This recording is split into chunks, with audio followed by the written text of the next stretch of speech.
স্ক্রিনে যে কাজটি আমরা দেখতে পাচ্ছি সেটি আপাত দৃষ্টিতে টোটাল কাজটি মাইক্রোসফট ওয়ার্ডের বলে মনে হলেও আসলে সম্পূর্ণ কাজটি মাইক্রোসফট ওয়ার্ডের না। এখানে যে টেবিলটি দেখা যাচ্ছে এখানে ডাবল ক্লিক করলে লক্ষ্য করুন যে এখন আমাদের মাইক্রোসফট ওয়ার্ডের মধ্যেই মাইক্রোসফট এক্সেল ওপেন হয়ে গেছে এবং এখানে যখন আমি ক্লিক করছি দেখুন এখানে যখন আমি ইকুয়াল প্রেস করছি তখন এখানে একটি ফর্মুলা বার চলে এসছে এবং এখানে আমি যে কোনো ফর্মুলা লিখতে পাচ্ছি, যেমন ইফ লিখে আমি যদি কোনো একটা সেলে ক্লিক করি তাহলে এখানে সেল দেখাচ্ছে এবং ইফের যে ফাংশনগুলো সেখানে চলে এসছে, এখানে ফর্মুলা বার চলে এসেছে। অর্থাৎ টোটাল এক্সেলের যতগুলো ফাংশন আছে, যতগুলো ফিচার আছে, সমস্ত ফিচারগুলো আমরা এখানে ব্যবহার করতে পারছি। ডেটা থেকে শুরু করে সমস্ত ফিচারগুলো আমরা এখানে ব্যবহার করতে পারছি।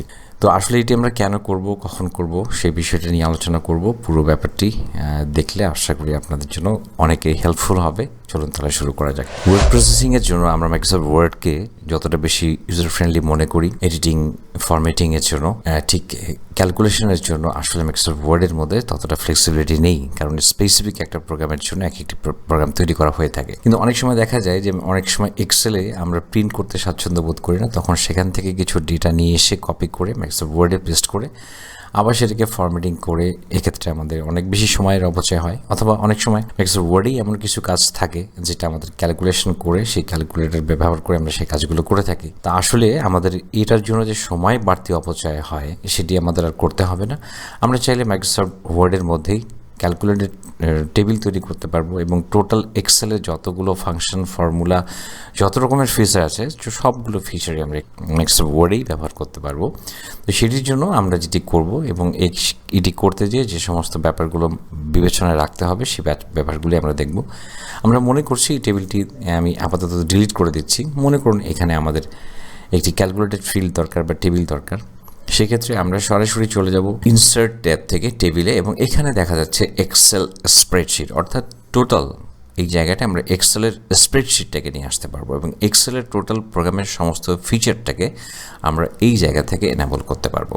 দেখুন এখানে কিন্তু এক্সেলের স্প্রেডশিট সহ সমস্ত প্রোগ্রাম ওয়ার্ডের ভেতরেই এক্সেলের আর একটা আমরা গ্রিন কালারের যে এক্সেলের যে বার সেটি আমরা দেখতে পাচ্ছি।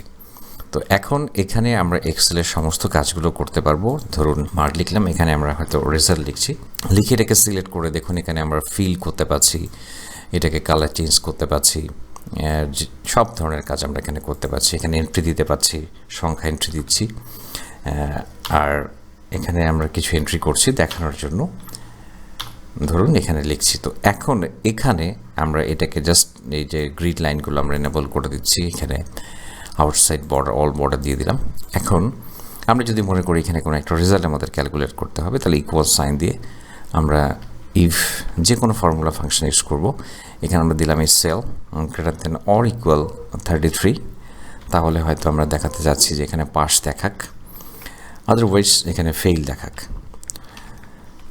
তো এখন আমি ইন্টারপ্রেস করছি, তাহলে দেখুন আমাদের এটাকে ড্র্যাগ করলে এখন কিন্তু আমার টোটাল পাস ফেইলটা ক্যালকুলেশন হয়ে গেল। এই অবস্থায় যদি আমরা এই টেবিলটাকে এখানে নিয়ে আসি তাহলে কিন্তু বাহির দিক দিয়ে যায় একটা গ্রিড লাইন, এটা দেখা যাচ্ছে। এখন এটাকে যদি আমরা না রাখতে চাই সেক্ষেত্রে আবারও এখানে ডাবল ক্লিক করব। ডাবল ক্লিক করে এখানে আমরা ভিউ ট্যাবে চলে যাব এবং এখানে গ্রিড লাইন্স, এই গ্রিড লাইন্স এটাকে আমরা আনচেক করে দেব। তাহলে দেখুন আমাদের কিন্তু গ্রিড লাইনটি চলে গেছে। কিন্তু এখানে আসলে এটি একটা অবজেক্ট হিসেবে বর্তমানে দেখাচ্ছে এবং এটাকে হয়তো আমাদের মুভ করতে গিয়ে এই বাড়তি অংশটাকে আমরা ওয়ার্ডের কাজগুলো সরাসরি এখানে ব্যবহার করতে পারবো না। তা আমরা এটাকে চাইলে এখন এডিট করতে পারবো। যেমন আপনি যদি এখানে চারদিক দিয়ে ড্র্যাগ করেন তাহলে এটা একটা অবজেক্ট হিসেবে ইমেজের মতো চারিদিক থেকে এটা রিসাইজ হবে। কিন্তু আপনি যদি মনে করেন যে এখানে আমার এক্সেলের ওয়ার্কশিটটিকে আমি রিসাইজ করব টোটালি, তাহলে এখানে ডাবল ক্লিক করে আপনাকে ঠিক এই অবস্থায় এটাকে জাস্ট ড্র্যাগ করে আপনার ছোট করে নিতে হবে, সাইজটি ছোট করে নিতে হবে। এখন আপনি যদি এখন বাম পাশে যদি কোনো ঘরকে বাদ দিতে চান তাহলে এখান থেকে জাস্ট এক্সেলের কলামগুলোর মতো ডিলিট করে দিতে হবে কলামগুলোকে।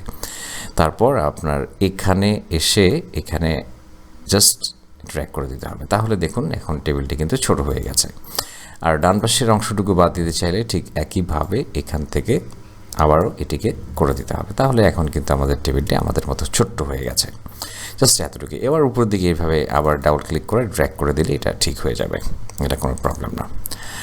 তো আশা করছি আপনারা বিষয়টি বুঝতে পেরেছেন যে কীভাবে টেবিলটি এখানে কখন কীভাবে এটিকে ইউজ করব, কীভাবে রিসাইজ করব। আমাদের যে কোনো প্রয়োজনে যে কোনো জায়গায় আমরা এক্সেলের ফরম্যাটিং করে তারপর সেটাকে আমরা যে কোনো সময় ব্যবহার করতে পারবো, যে কোনো সময় এটাকে এডিট করতে পারবো যে কোনো প্রয়োজনে। এটা জাস্ট অটোমেটিকলি আমাদের এখানে এক্সেলের সামগ্রিক কাজগুলো আমরা ওয়ার্ডে বসেই সমস্ত ফিচারগুলো ব্যবহার করতে পারবো। এই সংক্রান্ত কোনো প্রশ্ন থাকলে অবশ্যই কমেন্টে লিখে জানাবেন, কারণ ভিডিও একটু দীর্ঘায়িত করলেই আপনাদের অনেকের বিরক্তির কারণ হয়, সেজন্য ভিডিও দীর্ঘায়িত করছি না, খুব ছোটো ছোটো ভিডিও তৈরি করার চেষ্টা করছি। পরবর্তী ভিডিও দেখার আমন্ত্রণ জানিয়ে এই পর্ব এখানে শেষ করছি। খুব ভালো থাকবেন।